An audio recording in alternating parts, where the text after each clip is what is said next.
Ma question s'adresse à Monsieur le Premier ministre. Monsieur le Premier ministre, une nouvelle fois, le 4 octobre prochain, les Calédoniens, qui sont français depuis 1853, sont appelés à choisir entre la France ou l'indépendance. Ce choix engage leur avenir, mais aussi celui de notre nation, alors qu'ils ont toujours été aux côtés de la France, et notamment lors des heures les plus sombres. On peut également penser que cette indépendance serait destructrice du rêve qui a bâti les 30 dernières années et qu'elle serait illusoire au regard de la richesse des sols et de la zone économique exclusive, avec tous les appétits que ne manquerait pas de susciter le désengagement de la France, notamment de la part d'une grande puissance voisine dont l'expansionnisme est déjà bien visible dans la mer de Chine et jusque sur les bords du Pacifique.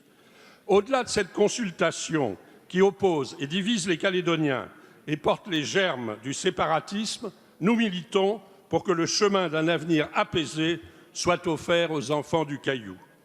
Vous me permettrez de citer Jean Paulhan. La France est partout où l'on ne renonce pas.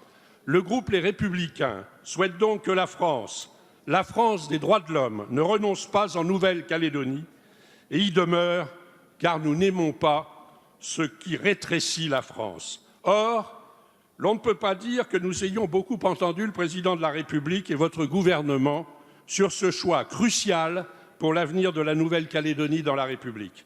Alors, Monsieur le Premier ministre, pouvez-vous nous préciser la position du gouvernement, resté jusqu'alors bien silencieux? Merci, Monsieur le député. La parole est à Monsieur le Premier ministre. Monsieur le Président, Mesdames et Messieurs les députés, Monsieur le député Quentin, vous l'avez dit, dimanche, c'est un moment très important, 180 000 électrices et électeurs de Nouvelle-Calédonie seront appelés à se prononcer sur l'avenir de ce territoire en répondant, je le rappelle à la représentation nationale, à cette question. Voulez-vous que la Nouvelle-Calédonie accède à la pleine souveraineté et devienne indépendante? Je vous rappelle que cette consultation est prévue par l'accord de Nouméa signé en 1998. Je vous rappelle aussi qu'il s'agit de la deuxième consultation, après celle du 4 novembre 2018, qui avait conduit au refus de l'indépendance, 56,67% des suffrages exprimés, très précisément. Conformément à l'accord de 1998 qu'il a signé, l'État reste et restera, je cite, impartial au service de tous dans l'organisation et le déroulement des opérations référendaires.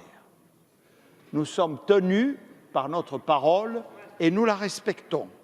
Notre priorité est donc d'assurer aux Calédoniens qu'ils pourront voter librement et dans les meilleures conditions.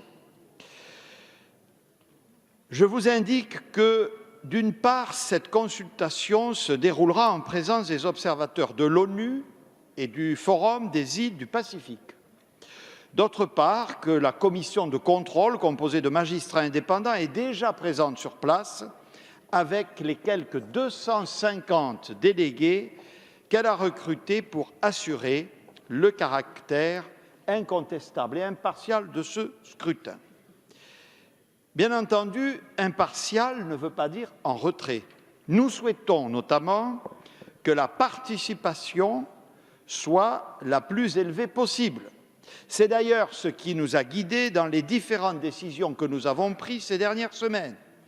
Je vous précise que nous avons rouvert pour une semaine la possibilité d'opter pour un bureau de vote délocalisé, ce qui a permis à 883 personnes supplémentaires de bénéficier de ce dispositif qui permet au total à 5 800 électeurs de voter à Nouméa alors qu'elles sont inscrites dans les îles Loyauté, l'île des Pins et Bélep.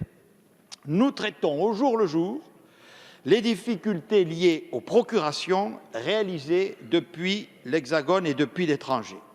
C'était le sens également du déplacement du ministre chargé des Outre-mer, le 6 août dernier, déplacement certes à la maison de la Nouvelle-Calédonie à Paris, puisque les conditions sanitaires ne lui ont pas permis d'aller sur place. Le président de la République l'a annoncé, il s'exprimera après la consultation de dimanche. Et j'ai déjà indiqué que je prendrai l'initiative de réunir les acteurs politiques calédoniens au lendemain de cette consultation référendaire.